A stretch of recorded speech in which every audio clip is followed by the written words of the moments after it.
high atop the pastoral center of the Diocese of Camden, you're listening to Talking Catholic. Hey everybody, and welcome to another edition of Talking Catholic. I'm Jen Morrow, and with me today is Mike Walsh, but also we have Jose Rodriguez, Director of the Office of Family and Youth Ministries, and Star Martinez, both stars of Keeping It Catholic, the YouTube show on the Diocese of Camden. Hi everybody! Hey y'all! Hello, hey y'all! Wow, you missed it. You love when they said you said hey everybody. I said hey y'all. No, you didn't. Play it back. Yeah, we got this recorded, Star. We know what it was said. This is great. Every year at this time of year, I like to do what I refer to, which I stole from the Nerdist podcast, is called a hostful podcast. That's when we don't have any guests, but it's just the hosts chatting. And since this is coming out shortly thereafter the new year, first of all, Happy New Year, everybody. How y'all doing? Happy New Year. Now, if you can hear the dread in Star's voice, that's because we're recording this a few days before the new year. So we still have the pale fog of 2021 all over us, not the joy of 2022 that I'm sure the world is feeling currently. He said, knocking on wood quickly.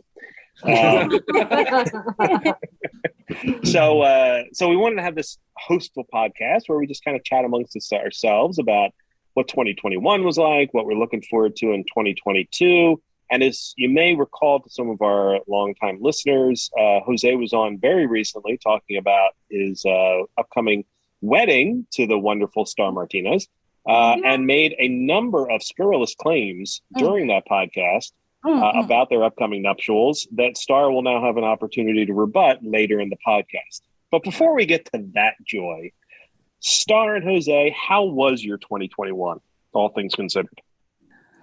2021 was actually pretty good, I think. I really have no complaints. I mean, the beginning of the year for me was a little rough because I lost my grandma in the beginning of the year from COVID. And so that was a little rough to kind of start off the year having to deal with that and cope and grieve. But, learning to accept the way things happened is, I think, helpful in the grieving process. And then, as the year went on, it was great. I mean, we were blessed enough to take a couple of trips this year.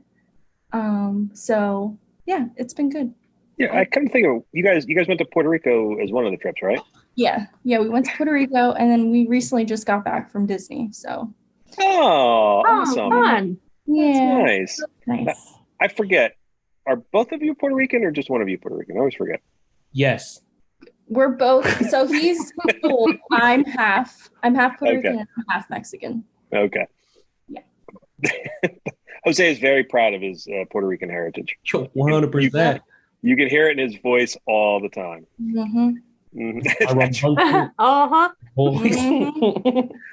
Actually, come to think of it, that trip, I should say that, we've kind of gone a little too far before I gave you two a proper introduction. So if you're not used to hearing Star and Jose on the podcast, but we introduce them as our hosts or fellow hosts, that's because they host their own YouTube show on our Talking Catholic YouTube channel. It's called Keeping It Catholic. I mentioned this when Jose was on recently, that it is, in fact, my favorite of all of our YouTube shows. And I've decided that I don't care if that's upsetting to any of our other show hosts because it's the only, well, it's not the only one. No pressure. It's the one that consistently brings me the most joy because I can't help but laugh every time I watch it, and not in a vindictive way. And these two are actually enjoying themselves, and that you can tell that their faith is really coming through, and that they apparently seem to actually love each other, which is probably good that they're getting hitched. Most of the time. But it's really great experience. So if you've never seen the Keeping It Catholic YouTube show, I really hope that you will, because it's absolutely joyful. It's spiritually fulfilling. They do a great job of kind of educating people, particularly millennials, on why our Catholic faith is kind of oriented the way in which it is, and what the different traditions mean, and the different elements of our faith why they're important to our spiritual health. So they're great. There's actually two completely useless episodes involving food, one that I was able to participate in, which was their best fish sandwich episode, where we had I loved that episode. I Yeah. love that episode too. That's No fun. spiritual nourishment of any kind, but No. plenty of fish nourishment. And then That recently had to be the one they did. episode that made me the sickest. Oh, I just felt so bad. Yeah, you Like, just feel like I all was gross like, after oh, eating all those God, sandwiches. That was a lot of greasy coming out of food. my pores. oh. and then most recently they also had a food-based one that once again had no spiritual content of any kind, but was definitely fun to watch. They recorded their taste testing for their upcoming wedding food. Mhm. So it was a lot of them eating. The stars of that particular episode, however, were their moms. The Yes. moms in that one. Oh. In the background. I literally called my mom a creep in that episode. But it was so adorable. It made me so happy. So I do hope you people will watch it, and our listeners will watch it, because it really is a good host, and they are wonderful. And Star deserves special credit because she is the only one of our hosts who actually edits all of her videos and then sends them to us. So she had sounds, she had Zoom cuts, she does a lot of fun stuff with it, and she has a great way of making her fiance look absolutely ridiculous, and we really appreciate that. That's the goal, you know? I hate to tell you, that's actually the goal of marriage, Star, is making the Yeah. other look ridiculous. Yeah. Absolutely. Yeah. No, see, guys can't say stuff like that and get away with it. A guy says something like that, Mike, we'd get canceled. Yes, we would, in fact, get canceled, and Just rightfully the so. culture of 2021. We'll just cancel. See ya. Cancel.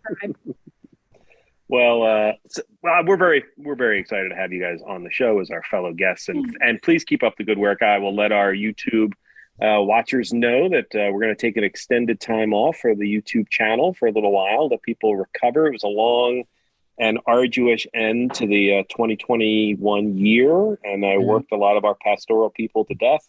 With the synod popping up and a whole bunch of other stuff that we've been working on, they need some time off, so I'm not going to start up the next season until the beginning of February. So our YouTube shows will be in hiatus for a little while, but they will be coming back strong, and maybe with a few new hosts come early February. New host. Interesting. Yeah, well, maybe not so much new hosts, but now one that I'm going to at least hold a gun to one of their heads to make sure that they submit our vocations director is going to be submitting videos whether he likes it or not. I was going to say it had to be one of our priests. Yeah, I've already decided that he knows we're going to change things up for him a little bit, and we're actually going to create a studio space for him to do it at work, so that we can literally grab him by the Exciting. by the back of the So collar. exciting. Get your Yeah. studio where you guys are my favorite. Rah, rah, rah. I get the whole studio. You guys already have a great space, though. One of the reasons I love your show so much is because you do it in a sort of a converted classroom, and you use the blackboard to put all these messages on the back of it. Like, half of the fun of watching your episodes is seeing what you put on the blackboard behind you. That I have to say, that is probably the highlight of, at least for me, is getting there a little bit earlier and doing the blackboard, figuring something out. What are we going to call the show? I think my best work yet has been for like Hispanic Heritage Month. I just rewatched that video this afternoon. And that has to have been my best It was very authentic. artwork. Yeah. Yeah, you did really good with that. I agree. It was subpar. Well, that actually answers the question. It was subpar, she says. We're our own worst critics. No, apparently our fiancés are our worst critics. Well, that actually answers the question. Great. Who does the artwork? Is it you, Jose, or is it both of you? No, it's him. It's me. So- I have no creative Mhm. juices. Like, it's not me. No, you have I wish we'd call him something else. you have different creative juices. Yeah, you're the editor, Star. You're the editor. Yeah, you're you're the laptop. I'm good with like the chalk and the. Yeah, he's old Jose would school. You're be- new school. Yeah. Yes. We should take him on like Win, Lose, or Draw. Remember that old show, Win, Lose, or Draw? He would be good at that. Jan, apparently nobody's as old as you. I don't know. Oh, man! So quiet. I know, Win, I'm Lose, or not Draw. really quiet. And I got a lot of really evil stares. Well, maybe it was one. So, just one. In your I defense, was trying to Jen, think it through. I'm like, what is it? What is she talking about? But Well, I'm happy to report that I am, in fact, actually older than Jen. And yes, I actually do remember that show in its initial season when Bert Convy was the host. And who was the other always guest? Was it like 1994? No, it was earlier. I think it was 89. But Oh, wow. yeah, it was his own TV show. But I used to love it. Was a knockoff of Pictionary. I used to love that show. Yes. I used to love that I game. love these moments, like when somebody drops a year. So for our listeners, if any of you don't know, I have to be probably the youngest person working for the diocese right now. Yes. So when somebody drops a year and then I let them know exactly how old I was, I hurt feelings often. So you guys said 94. Oh, no. I Don't was do it. 2. I was 1. Oh, my goodness. I was a I whole guess- 2 years old. I was in 1994. I was about to graduate college, and I don't care that I'm old. So I don't care if you guys are younger than me. Hey, I already was know born, I'm twice your age. I was born in the year Star Wars came out, the original, and I'm pretty proud of that. So, just saying. Oh, that's very nice. Star Wars. I forget what, other than my birth, I can't remember what important happened in 1972. Watergate, maybe. So Humble brag. yeah, I have nothing. I also share a birthday with Ho Chi Minh and Malcolm X. So nothing but the best for me. Oh, wow. Nice. Exciting, Wow. right? So I share a birthday with Danny DeVito. You would. I do. I follow share a it. birthday with Danny You DeVito. would. You would. Of all people. Who do you share a birthday with? I don't know. I don't look that stuff up. You see? I don't look that stuff up. Born in August. All I know is born August 2nd. That's it. Star is focused on more important things, like once again your upcoming nuptials. Before we get to that, Yes. because I am far too integral into your nuptials, which is mildly disconcerting. It's because you're our friend. Mhm. I mistakenly say one thing once and I never live it down. So going back to 2021, you had mentioned that you did a little bit of traveling, which is great, but you also had kind of busy years trying to restart a lot of what's going on in your parish as well as in the diocese. I'm kind of curious, was it sort of a slow burn going from the height of the pandemic to things finally opening up again and then getting people together again? Like, were you able to? Do you feel like by the fall you were kind of successful to getting things going again? Yeah. Successful is a word that comes with a lot of weight. Mhm. So I wouldn't necessarily say successful. I think we have pushed quite hard. Slow burn. I want to say we came back from a place where we were completely out. Mhm. We tried to keep ministry going. We tried to keep things moving along. But trying to help young adults maintain a relationship with Jesus through a screen is very difficult. Mhm. I'm not saying it's impossible. Kudos to those people who did. You guys got a gift. That gift did not fall in either one of our buckets, Mhm. and that's okay. What we did do well was maintain communication. We were always texting, we were calling, videos. So we did keep that connection, but the actual foundation, that relationship, that fire, that thriving, it crumbled, and it was so hard to come back from that. Like, the minute we thought we could come back, we sent out a message and like 3 people got back to us, hey, we're symptomatic, we have to get tested, we don't, and it's like, oh, okay, we can't. Mhm. Now we have to hold it off. So then, we finally got back to meeting, and it was like starting over. It was like we knew each other, we knew everyone else in the room, but it's like we lost something. So trying to reestablish that family unit, that family feeling, really took a lot. And I think we're finally starting to get there again and get back to work the way that the ministry used to. There's still some hiccups, there's still some hurdles to get over, but things are coming back together. I think the ministry playing a huge role in our wedding. Mhm. is what helped maintain that relationship, like that openness, that just being able to have real conversations. In the ministry, Wait. Hold on. Let me interject right there. Are you saying that it's Vineland Millennial Ministry is your parish based or your town based ministry, right? Mhm. Are you saying that there are so many people involved in that who also happen to be involved in your wedding that you were able to sort of use your wedding to wrangle people together into coming together? Jess. Yes. That is an excellent use of combining the personal space and the professional space. Yeah. Also, I mean, Mhm. and you have to, right? So I think the ministry is as use your words, Jose, is as successful as it is. I think the ministry is as successful as it is because we share personal things with each other. Mhm. Like because you could talk about Jesus, you can go over scripture, you can pray together as much as you want, but until you say, okay, this scripture of the prodigal son is important because how often do we find ourselves, and you put yourselves in that and you share that experience. It was only natural for us to ask them to be part of our wedding. And then it helped kind of, it was like that, what's that called? That Flex Seal stuff. It's like, that's what held everything together. Like, it was like, oh, crumbling, let's mention the wedding. And it was like, shh. And it was like, okay. And we're back. If you're wondering, your wedding gift from me now is going to be several jugs of Flex Seal. Flex Seal. You never know when you're going to need it. You never know. That is But very true.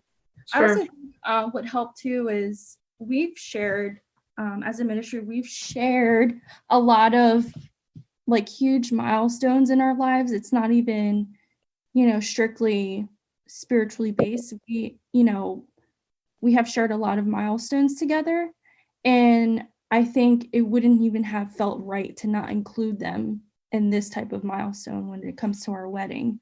And so, like, we definitely say all the time, we are family, like, regardless of, how much time has passed or anything like that. We'll always be family. But I agree with Jose. It was definitely hard to kind of get back into the swing of things, for sure. Star, in the middle of the pandemic, you kind of took on a new role at your parish. First of all, tell us what the new role is, and second, how did that sort of like work out as the year progressed? So I took on the role of Director of Youth and Young Adult Ministry at Divine Mercy Parish in Vineland. So initially, things were still virtual when I took on the role. So there were no ministries meeting other than ours. Mass was still going on, virtually, as far as, being recorded and stuff or live streamed. So it was definitely a slow start for me. I really kind of was a little scared because I didn't know what I was taking on. Like, I had never done something like that in a larger scale. So I took advantage of the time. I really did a lot of research, what it entailed, to take on youth ministry or to lead, two different types of ministries at the same time. As time progressed, I think I realized that it's not something that I know I can do all by myself. I know I can't lead a young adult ministry and I can't lead a youth ministry successfully, splitting my time realistically. That word is tough, ain't it? What? Successfully. I just wanted to highlight that she it wouldn't have been realistic. Stuttered also. It definitely wouldn't have been realistic. So I I spoke to Father Joel and I said, what do you think about putting a team together of different leaders? So, the young adult leader, a new young adult leader, because it wouldn't be myself because obviously I have to oversee other things. So we created a team, and we created a team that starts with youth from the age of, 8 up until 30. And we divided each ministry up by age group, I guess. So you consider, the younger kids are elementary, middle school. That's one youth ministry. Then you have high school youth ministry. So it's all high schoolers because they're in a different phase in their life. They're starting to transition into a different world.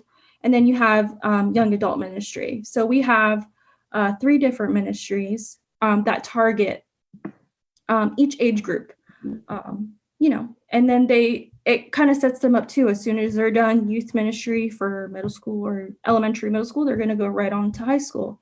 And when they're done high school, they're going to go right on to young adult ministry. So it kind of creates a pathway for them where they're constantly going to be involved. So that was my vision that I wanted to do because I knew I couldn't do it by myself realistically. So now I oversee the coordinators.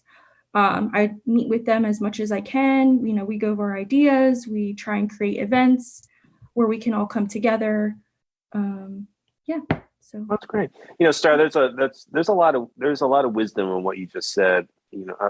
I feel that folks from time to time will take on a new project and then attempt to do the entire thing themselves. Mm-hmm. And they are destined to, in many cases, failure because it's oftentimes a Herculean task, particularly working with the young people, because, the actual time together, there's so much time spent, keeping them motivated, and it takes a lot of planning to put something like that together. So your plan to sort of split them up and come up with a committee has a lot of merit to it. So I'm glad you did that. That was good, because what the worst case scenario is you take on a new job like that and then you end up burning out and then you just quit and then they're without a youth minister. Yeah, and it was also great that 2 of the coordinators came from our group, from the young adult group. So for them to take on a leadership position within the parish was really great, because that was the goal ultimately with the young adult group. Is we want to empower young adults to feel like they can take on a leadership role within the church and in the parishes. So I think it's showed a lot to the community. So how long have you been doing the millennial ministry? 5 years. This year was 5 years. Wow, 5 years. Mm-hmm. Hard to believe it's that old. I know. Honestly. Your millennials are now they're becoming elder millennials. Yeah. They really are. Sarah, and when you were talking about youth ministry and you were talking about like elementary and the middle and high school, one of the things I always love to see is how many people come back during their college years or after their college years to work in youth ministry as a leader, because, they remember their leaders, or they just remember, how they grew during that. Right. Yeah, definitely. And I think it's important too that, the youth see that there are young people like them serving in the church. It serves as a huge, it's like a role model, they're looking up to these young adults and they're like, wow, all right, that maybe church isn't as boring as we think it is. Like, there's young people who are serving and being involved, and we want that to be kind of like motivation for them to follow the same. We've essentially established a farm system.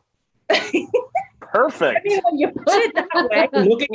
Looking at it from a baseball point of view, we've essentially established a farm system. Here come in these young kids, these rookies. They're green. They have no idea what they're getting themselves into. They join the ministry and they love it, right? They're kids. They're coloring. They're praying. They're playing. It's fun, right? You get into your high school years, things are a little bit more heavy. Things are a little bit more difficult. You're going through high school. They've established introducing deeper form of prayer, different types of sacramentals, etc. Then you're an adult and life is absolutely just coming at you at 100 miles an hour. And now you have a room full of young adult-minded people who are living the same things, stressing about the same things. And now you get to talk about it and share, and you're constantly surrounded with people who are like you. And what happens from there is the older generation who are in charge of things at the parish are now open to saying, hey, we have a group of young adults. What can we ask them to help us with? And now they take over things and they're doing things. So it's a farm system. It's really come in. We're going to make you feel great. This is great. You're having a great time. Before you know it, you're on parish council or finance committee. And then you're fully involved. Yeah. So it works out. Then you're in real trouble. Yeah. The honestly. that's I very much like your philosophy of the farm system. It is something that I tend to agree with as well. Building from within is something that's really important. I mean, you two are shining examples, actually. I mean, you are, what did we say? 25, 24, 26? How old are you people? 29. 28. 28 and 29? I'm terrible. Now that 1994 and 1995 are hitting a little harder, Mike. That's fine, but you're that example. I mean, one of the reasons you're working where you are now, Jose, is because you made such an impression on Bishop Sullivan and Father Hughes, our Vicar General, who were really impressed when they got to spend some time around you and saw your level of dedication to the faith, but as your level of dedication to young people as well. So you were sort of from a diocesan standpoint, our conduit into those younger circles, which the church has often struggled with. And most recently, it's the younger people that we worry about losing the most. But you guys are excellent examples of young people who, and actually your entire millennial crew, are examples of people who stay committed to the faith. And that's heartens me often. Usually in those darkest hours, I think of think of me. I think of, my friend. Good friend. Our friendship. How it's at some point we're gonna pay off this commentary when we talk about it later. But yes, I think of the two of you as shining examples of young Catholics and what they can bring to the faith, as opposed to us elderly Catholics like Jen and myself. I think the one thing, like, you'll always hear me say, like, what I share with our youth ministers is help your young people feel responsible for their parish. Not, yes, that they belong, help them feel belonged and welcomed and utilized, but they're more than just setting up tables and breaking down chairs, right? Mm-hmm. Make them feel responsible for their place of worship. Our priests, for as amazing as they are and the work that they do, they leave. At some point, they get moved to another parish and the people stay behind. Yeah. So having Father do this, Father do that, Father this, Father, no, start equipping yourselves with the ability to do the work and do the work correctly. And when we did that with the millennials and they took on different projects, it's like all Father has to say is, hey, I need 2 guys to do this. And the group shows up and it's like, that's cake. We've done that before. Mm-hmm. And he has nothing to worry about. So that's what this year, for at least ministry wise, has been, is reminding them of their that they have a place and that they're responsible for a parish and that they have to come back and reopen and get things moving again. And they have been. Mm-hmm. So yeah, it's exciting. That's awesome. I always like to hear from our young people. Like, I remember a couple years ago, we were doing some youth coverage, and it was a youth conference. And then, being in the journalism world, Catholic journalism world, instead of sending a reporter, we enlisted some youth in our parishes to report from the scene. So we didn't send a reporter. We asked for youth reporters, and these were 8th and 9th graders. I think maybe one was 11th, and they loved it. Mm-hmm. I mean, they did a really good job. Mm-hmm. Like I was asking them, are you going to be nervous about talking to your peers and asking them questions? Like, prepped them a little, of course, and met with them and talked to them. And they were, but they did a great job. And they got comments out of their peers that, somebody who's 20 years older is not going to get out of them. And so that's why I really agree with your comment about, encouraging them to take an active role, because they're there. And like you said, the priests leave because they get transferred, but they're the community. And then their kids are the next community. And can you imagine how much easier it'll be for our priests when they get transitioned into a parish where the parish is moving, thriving, there's ministries, and the priest just shows up and says, ooh, this is nice. Mm-hmm. I mean, the amount of work becomes significantly less because the parish is thriving. Yeah. It's a win-win situation, honestly. Jose, you should be mildly worried, because the thing that Jen just mentioned is something I pitched to your predecessor 3 or 4 years ago, probably, the Diocese of Brownsville created a communications team of young people who were given cameras and taught how to do proper journalism, and then were sent out into the field to do reporting that was then sent back to either depending on what they were reporting on, either their version of the Catholic Star Herald, the local newspaper, or diocesan outlets and stuff like that. So I'm still on board with that idea of equipping young people to be boots on the ground reporters. And I know that Jen loves the idea of getting content from our young people of, someone of a certain quality. So all we would really need to do is sort of involve ourselves in the workings of the youth and family office of the diocese to kind of get something like that moving. So Jen, would you be on board with something like that? Oh, wow. Sorry, Jose, but I would.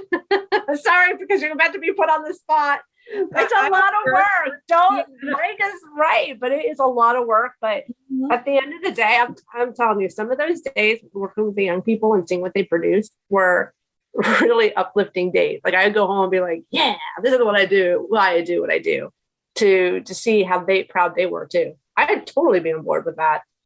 Totally be on board. My opinion is irrelevant, but I'm on board too. Oh, Star, that you are awesome, Star. Thank you. Still my favorite host. We could use your parish as a jumping off point. Yeah. We'll find somebody there first. Hey guys, sorry I lost connection for a while. No, you know what? I think that would be awesome. I know that there was one point there where we had a young man kind of do like interviews and put together a video montage for us for one of our projects, and he had a blast doing that. So there are young people that would be interested in that, and it's just a matter of getting her done. Mm-hmm. Jen, I have a sneaking suspicion that Jose did not listen to the last podcast where I rattled off a list of 20 different projects I want the pastoral department to begin working on in 2022. So it might behoove him to listen to that because apparently Bishop Sullivan and Bishop Checchio from the Diocese of Metuchen are now both very interested in some of these project ideas. So busy. I'll tell you. What's extra funny is that a few correspondents that I work with also listened to that podcast, and two of them emailed and said, hey, whenever Mike is ready to get those projects moving, let us know. We'll help write. So I was like, wow, there's a lot of energy behind your off-the-cuff remarks there, Mr. Walsh. There you go. Mr. Walsh, our dear friend, has a way of communicating things. Very... just for him, it's perfect timing. For everyone else, not so much. Only because I don't care about anybody else's issues. I just want to get the job done. I want to get these things accomplished. But it's going to be fun stuff. It's just off the top of my head, if I wanted to, I could pull up the phone right now and run down the list. It actually is a list. And don't worry, I've already talked to the Vicar General about it, and he's on board with almost every single one of these. But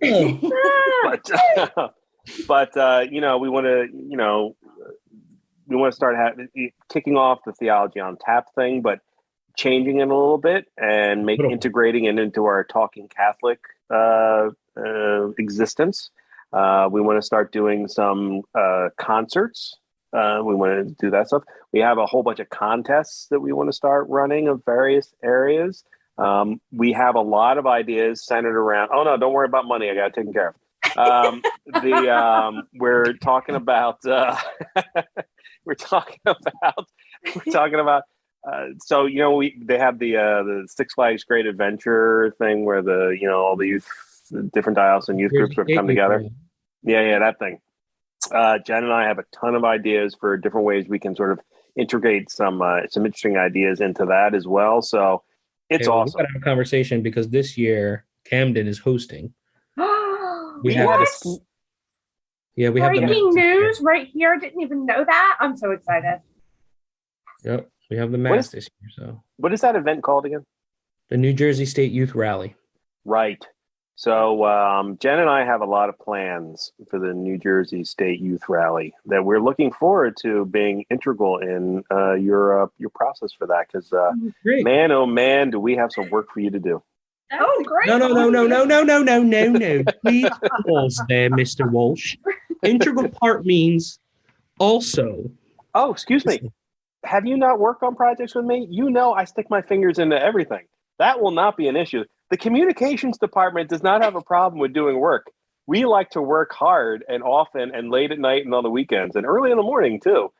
So, oh no, we are at your beck and call, sir. That is why I did not apply for the communications department. Talking about communications department, we've been doing a lot of talking, and I feel like we have not talked to Jen about her year and her role with Catholic Star Herald and what that's been like for her, having to work for you. Like, Oh my gosh. so Jen, tell us, because you did, it was this, right? 2021, right? It was this year you came on board? It has been, June, July. Yeah. Okay. So I So it know was it the feels new like forever. year. Is that what you're Yeah. trying to say, Jose? No, It feels it's just like confusing because like the calendar new year is January and the like our new year, the office is July. So it's July, like yeah. it did start in the new year, but like July, new year. That's true. Yes. So what has it been like? It's been a dream come true, Jose. What, May stop. 14th? Stop. Yeah, I've really enjoyed it. I've really enjoyed it. It's been the best part of my year is meeting new people from Camden and coming up with new ideas and new ways to cover things. And I just today, I think, finished clearing out my emails. So I'm pretty excited. So whatever plans we come through in the new year, can we just meet on it and not send emails? Because I'm feeling pretty good about my email situation right now. Yeah, I've been good. I text. That's it. Oh, yeah, Man, you were good about that. This is coming up. What Yeah. do you think? Yeah. Actually, that's very true. That's let's just start communicating in text. but yeah, no, it's been great. I have no complaints. I'm just excited about the new year and learning even more. And you know what? I'm really looking forward to the new year is getting out more and meeting more people. Pretty excited today. I got my my New Jersey State map with all of my little flags planted on it today to learn more about all the parishes. It was my arts and crafts day. What can I say? That's awesome. I'm pretty excited about it. That's good. She does. Jose, to your point, since you asked the question of Jen, and I find that on the podcast she doesn't actually answer questions 100% honestly. She's very. I said in my email. That's true. She tends to be slightly defensive and a little. She puts up walls. So she gave me a Christmas card, which I won't go into great detail what the Christmas card said, but it had exactly one word written on it. And the sad part was I had read the card in her presence and missed like the message she was trying to give me. And I felt bad about that. And so I was unpacking the different Christmas presents and cards I'd gotten over the past couple of days. I looked at the Christmas card again and I went, oh, I completely misread this when she gave it to me. Now I understand what she was trying to say. And Jose, you may have a hard time believing this, but can I say the one word that was in the card, Jen? Do you mind? Yeah. You know, Okay. I don't mind. 4 different colors of red since we've been talking. No, it was really sweet. It was really sweet. All it said was, thanks. And I was like, Aw. and it was the nicest Christmas card, I think. Well, yeah, it's probably the nicest Christmas card that I've ever gotten. And certainly not from a family member, but definitely the most touching one I've ever gotten from a colleague. And I was like, oh, that is so sweet. So I will tell you from our perspective that Jen has been an incredible gift to the communications department. We could not have been happier with what she's accomplished over the past 6 months, 7 months. And I personally cannot wait to see what she does in 2022, because what I'm certain of is it's going to make me work harder and probably That's good. have to defend our position a little more often. But it's it's good. So I like bringing in people with, new ideas and new energy and new different perspectives.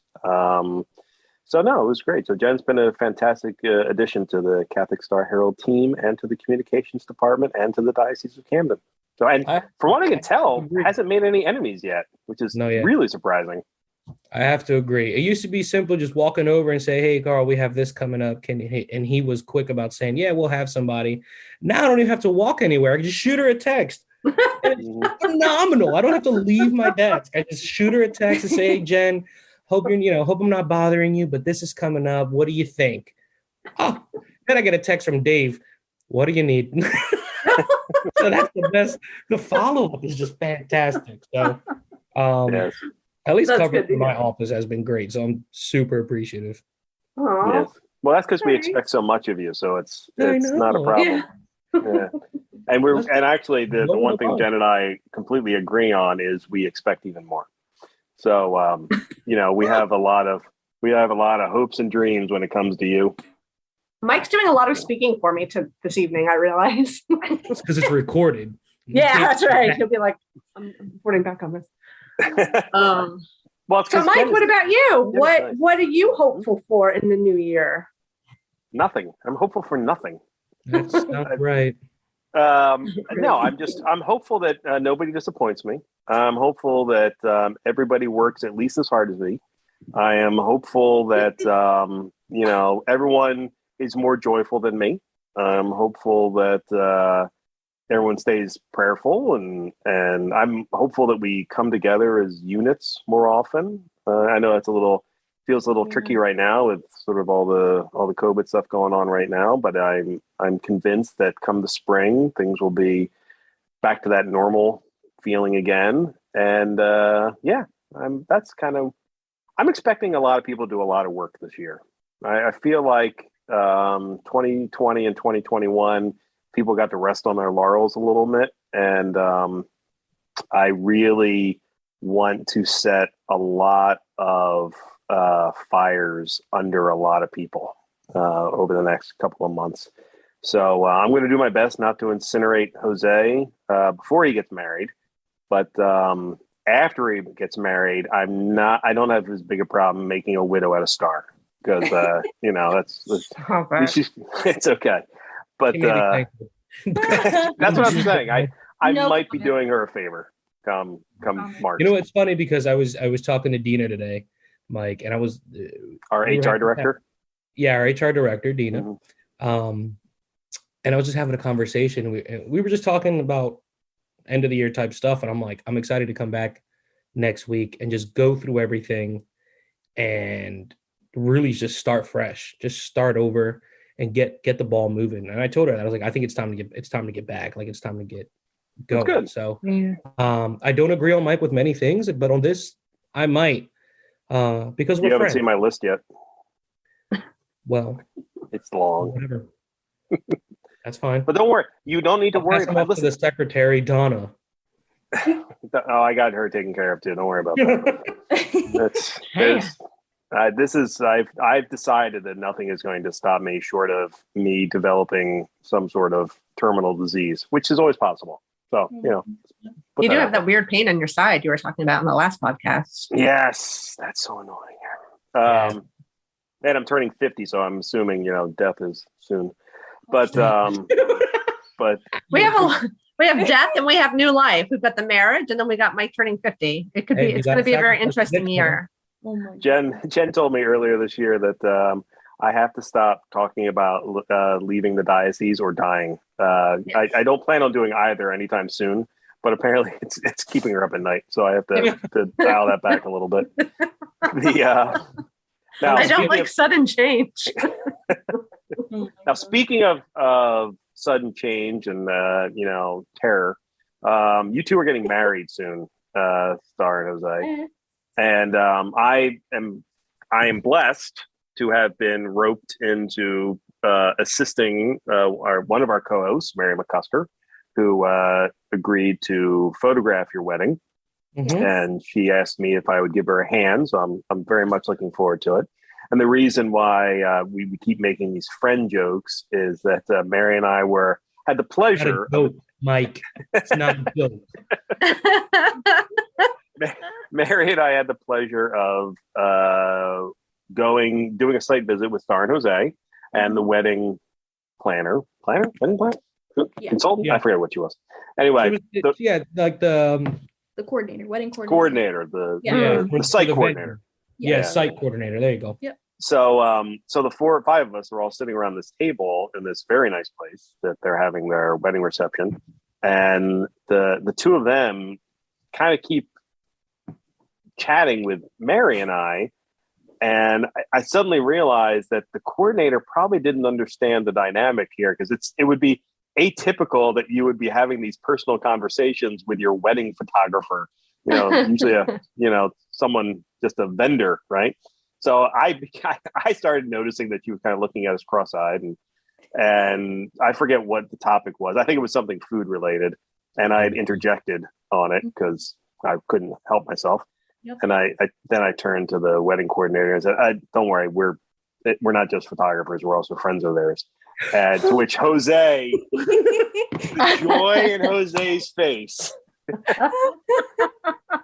The first time in 6 years I ever referred to anybody I worked with as a friend, and it happened to be Jose, and he took such delight in that, because he knows I don't think of my colleagues as friends. I think of them as potential enemies, and something I'm going to have to deal with at some point. But I do like those 2, so it was nice. So anyway, that's the reason they keep making the friend jokes.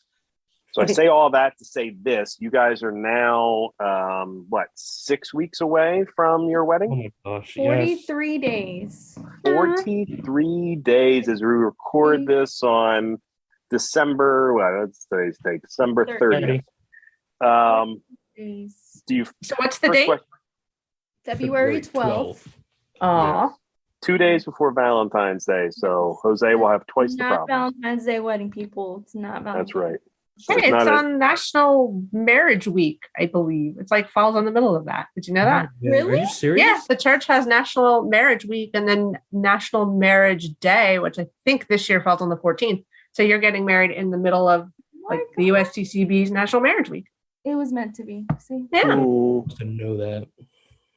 You're You you should probably reach out to one of our connections in Rome, probably Father Romano, as a matter of fact, and see if he can get you a papal blessing for your wedding. Stop. That'd I be would cool. cry. My wife and I were. What's that? What'd you say? She's like, I would cry. You're gonna cry regardless. Well, that's a good point. So are you, Jose. You're going to cry worse than everybody else that day. You know what, He Mike? claims he's not. I am going to. terrified. At this point, I am terrified that I'm not gonna cry. I feel like something bad is gonna happen to me if I do not cry. Yeah. But I don't cry easily for whatever reason. Not because it's like I just don't want to. I just don't. So this will be interesting. Okay, we're on a I Zoom think- call right now. Look at my face. That's the face of someone who knows you're going to cry. Just accept it. It's cool. And I hope so, because she's the like, only if you reason I'm don't cry coming when is to I'm get walking a down the lot of aisle, turn photographs of you around. crying. Yeah, don't worry about it. There's going to be a lot of tears. So 6 weeks out, do you feel like the thing is kind of locked down at this point? You feel like you're on cruise control? No. Definitely not. Absolutely I feel like not. things are now like, okay, now we really got to just sit down and kind of get like the final details figured out and done. I mean, the major things are taken care of, like the food and, the venue's taken care of, Photographers, photographers, True. our students, transportation. DJ, Yep, DJ secured. the priest. Priest is secured. Wait, how many priests are going to be there? How many priests are I celebrating? don't know yet. I think the last was like 6 or Or maybe 7. 6. Holy moly, 6 priests. Yeah. Any chance of a bishop sighting? It is up in the air I right hope now. so. I'll just put it out there. Mm, Yeah. Hope so. We really would like for him to be there. It would be great. It would be A fantastic. dream come true. He could sit in my seat. Just be there. No, him and Bishop Sullivan and I have had conversations, and I know it's on his calendar, which Mhm. if that if something goes on the calendar, that means it's important to him. that's right. So we'll see. Maybe, maybe, Maybe hopefully. he'll surprise us. Who Yeah. knows? Okay. Well, that would be a cool thing. I've never attended a wedding with a bishop celebrating, or even in choir for that matter. So that would be kind of a cool thing to see from my perspective. But I do need a list of all the people you anticipate crying, so I can do my best to get everybody's photograph. Here. Definitely like front row, probably all tears. Nobody cried at my wedding. A lot of laughing, actually.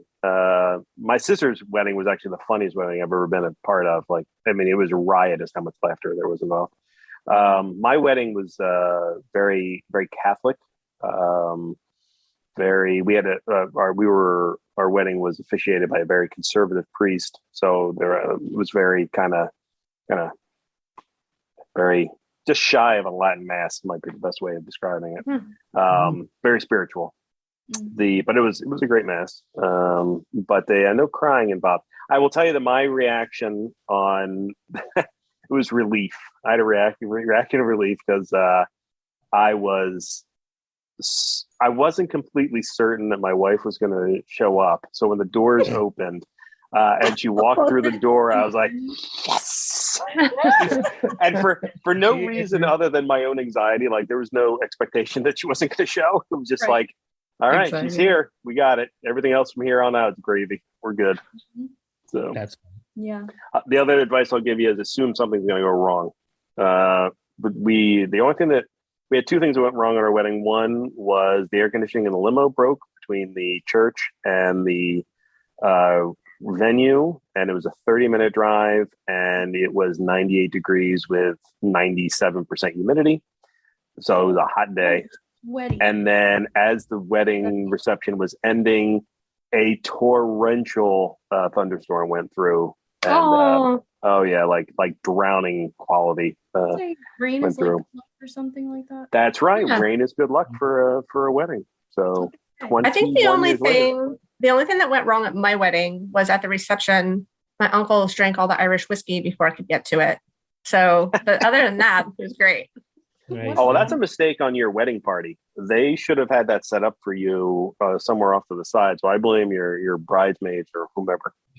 Or whomever. You know, what I liked about my wedding is that we served as Eucharistic ministers at our wedding.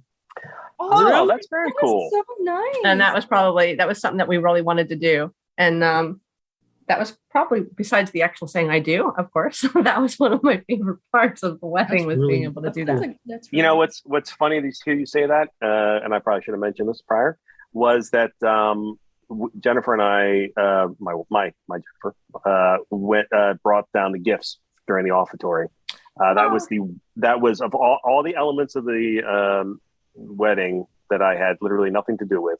That was my only request, was that we brought down the offertory gifts. And I'd like to tell you that there was symbolism involved, but it was actually selfish. I had never brought the gifts down, and it was my wedding, and I really wanted to bring the At least you're honest. At least you're honest. That was a beautiful story until the end. The irony was the priest. I guess I hadn't said anything to the priest, or maybe when I mentioned it to him, he was really touched to it. He was like, "That is beautiful symbolism. That is wonderful." So I never actually told him the real reason why, but everyone else knew the real reason. Now we know. Yeah. So I hope you guys will. Have you planned any like unique things to your wedding, either the reception or the? We have that meeting this week to find out. Okay. But there is going to be a bunch of just cultural details. Mm-hmm. We really want to highlight Star's Mexican culture and the things that they may do a little differently within the mass, within the liturgy, within the sacrament of marriage. Mm-hmm. So just little things like that, and some things that we found. Like one thing that we saw was like the couple for the vows does their vows, but holds a crucifix simultaneously. Oh, that's interesting. Nice. So just little things like that. Oh, well, that is phenomenal. I have to tell you that, talking about 2022 a little bit as we wrap up the podcast, your wedding is one of the few things I'm genuinely looking forward to. And I'm really excited to be a part of it as the photographer. And it's going to be very stressful for Mary and I, because we're going to be scared the entire time that we're going to screw something up. So expect us to be a little nervous looking, but very excited to be there. And I've already responded, put in my response for my meal. So very excited about that too. Mr. Joe Cool himself is going to be nervous. I am going to be nervous. That's why I stopped Maybe doing we'll weddings, cry. because they make me nervous. I don't know if the swag is going to be there for the wedding. You know how he goes through the hallways with that little swagger? I don't know if he's going to have that. in I don't February. know. I'm excited to see that. I would have bet that isn't going to change much. But anyway, to everyone else, thank you very much. Thank you for joining us today. Thank you, Star and Jose. Thank you, Jen. And thank you to all of our listeners. We really appreciate it. Have a very happy new year, and we will chat with you next week. See you, everybody. Bye. Bye. Bye.